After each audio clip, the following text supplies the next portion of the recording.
61,530. Ganon kalaki.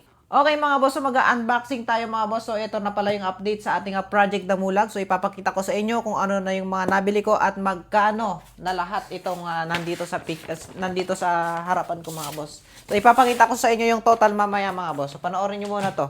Mag-unbox muna tayo mga boss. So meron tayo dito pang mid-high na amplifier mga boss. Ito yung tinatawag na APTX3. So na-video ko na to kahapon pero ipapakita ko pa rin sa inyo mga boss. APTX3 mga boss, yan siya. Tapos, sa APTX3 natin mga boss, gagamitan natin ng pang-sub yan na 2 pirasong ZK602. Ito, ZK602 para sobrang lakas ng setup na to mga boss. Siguro ako pa lang yung makakagawa nito dito sa Pilipinas ng ganitong setup. Ewan ko lang mga boss, not sure. Yan, meron tayo ditong 2 ZK602 mga boss. Yan. Dumating na to kanina mga boss. Yan, 2 ZK602. Ito yung kanyang connectors para sa APTX3. So, papakita ko din sa inyo mga boss kung paano ang connection niyan papunta sa ating papunta sa ating APTX3 kasi itong dalawang pang-sub natin mga boss ay i-connect natin dito sa APTX3. No, tapos dito mga boss, syempre tatlo yung amplifier natin. So kailangan gagamit din tayo ng napakalakas na boost converter. So pwede rin naman kayong gumamit ng 2 boost converter dito. Pagsamahin nyo itong dalawa, itong 602 at itong APTX3.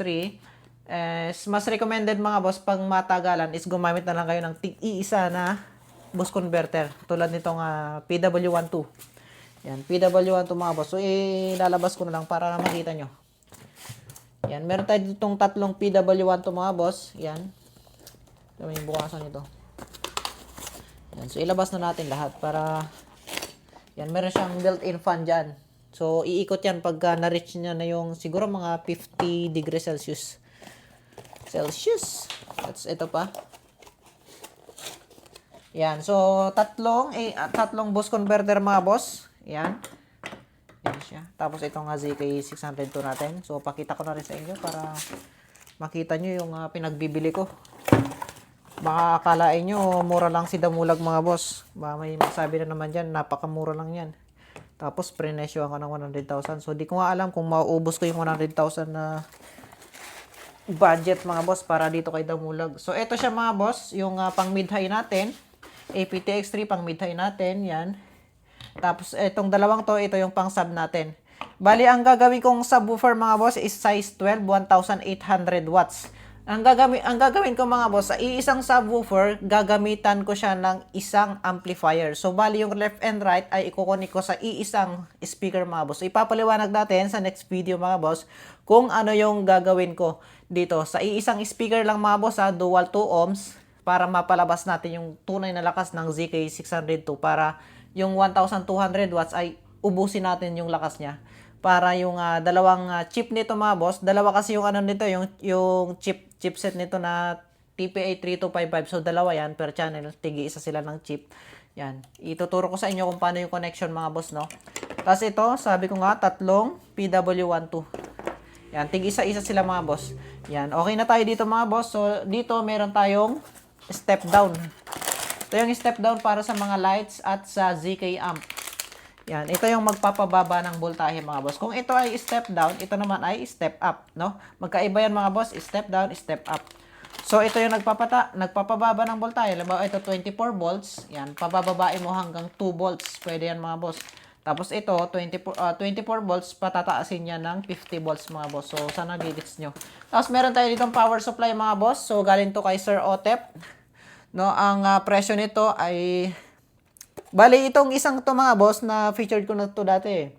Bali, 12 volts yan. Ginawa kong series connection para maging 24 volts mga boss. Para swak sa ating project na 24 volts. Para makasabay siya dito sa ating battery, no? Tapos dito mga boss, bali 70 ampere nga pala to mga boss. O series, ewan ko kung magdadagdag yan ng ampere or volts lang. Sa tingin ko, yung ampere is 70 Ah pa rin.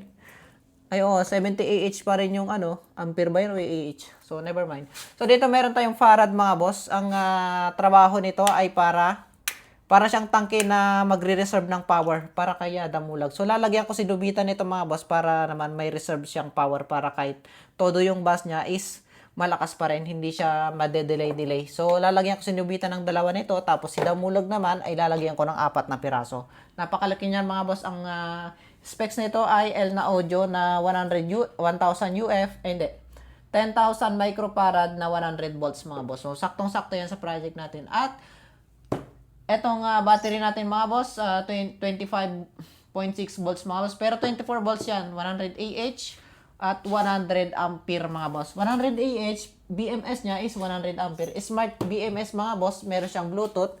Pwede siyang i-connect sa Bluetooth cellphone mga boss. So, ang total mga boss ng ating pinamili sa ngayon, yung mga nandito lang mga boss mamaya isasama ko pagkasama na yung mga speakers mga boss. Meron din ditong listahan. So, unahin muna natin dito sa kung anong meron tayo. So, eto mga boss, nasa ano to? Itong dalawang AC-DC converter mga boss ay 3,400. No, gagamit tayo ng dalawang AC-DC dyan mga boss kasi 24 volts nga 12 volts lang tong isa. So 3,400 tapos gagamit tayo ng 4 na capacitor mga boss. 4 na capacitor is 816. Tapos tatlong PW1 to mga boss. Ito yan, tatlong PW1 to is total of 5,169 at 4 na step down mga boss yan. 4 na step down is total of 464. Tapos itong battery mga boss ay 15,199. So ang total ng nandito sa ngayon mga boss ay 29,117 pesos na. Ito pa lang yun mga boss Itong battery, capacitor, AC-DC converter, tatlong amplifier, 4 sub 4 mid-high, tapos tatlong PW1 to. Paano naman kapag kasama na yung mga speakers mga boss? So meron tayo niyan syempre. Kapag kasama na yung mga speakers mga boss, ayan, aptX3 yung pang mid-high natin, 4,069. PW1 to 5,169, tatlo. Tapos ZK602, 4,176. Step down, 4, 464. Battery pack, 100 ampere, 15,199. Tapos 10 speaker mga boss, dalawang subwoofer na D12, 4 na 6.5 inch na mid-high. Tapos yung tweeter naman mga boss ay 4 inches. Bali, yung total ng speakers natin ay 10 peraso. Tapos itong base mga boss, yan yung mga pagpapatungan niya dito. Yung base niya mga boss. Lahat yan merong base. Tapos meron siya ditong yung pampapogi na yung mount dito. Yung parang kay Nobita. Yung dyan Yan, yung kulay pink na yan. Tapos yung base na yan, lahat yan meron mga boss. So nagkakalaga siya ng 5,237 from Thailand yan mga boss. So ang total na mga boss, kasama na yung capacitor, yan, capacitor 816, AC-DC converter, 3,400. So, bali, ang subtotal mga boss kapag kasama yan lahat, pero wala kasi dito. So, ang nagastos na natin is total of 61,530. Ganon kalaki mga boss.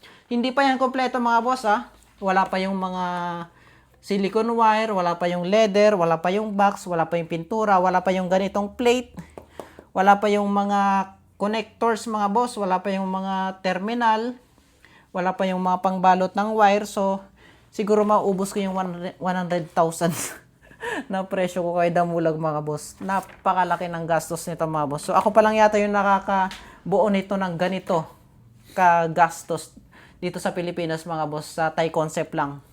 So, ang total mga boss, 61,530. Yun. Grabe.